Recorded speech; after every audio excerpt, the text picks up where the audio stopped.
Hi everyone, just a quick video on how to test your antifreeze protection. So antifreeze is obviously part of your coolant, so antifreeze and water make up your coolant. You're looking at roughly 50-50 mix for most climates like here in the UK.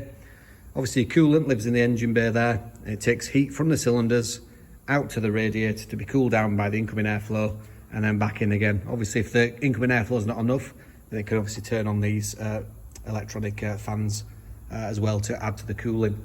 You can run an engine with just water only, but obviously when it comes to frosty conditions, you risk your water turning into ice, and when it expands it can do engine damage. On that note here, I've got a stand engine here, so if your antifreeze, your coolant mix ever does freeze, then it pops out one of these core plugs. These are on each cylinder, they're interference fit, so as it expands the water into ice, it will pop one of these out as a fail-safe. Problem with that is the next morning you then go into your local garage. So to avoid that, the easiest thing to do is make sure you've got enough antifreeze in your coolant mix. So to do that, you've got a hydrometer here.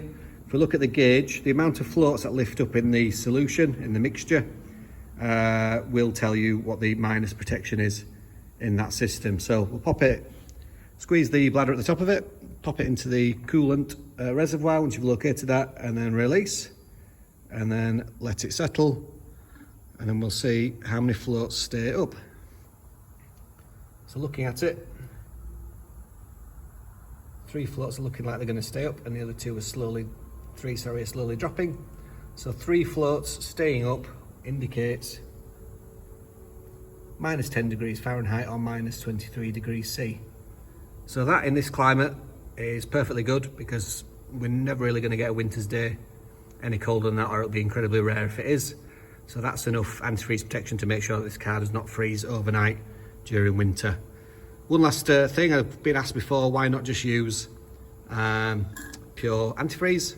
Well, the reason for that is it's not as efficient at taking heat from the cylinders. It's 35% less efficient than water to actually taking heat from the cylinders out to the radiator. So a 50-50 mix is ideal to maintain a good running temperature of your engine.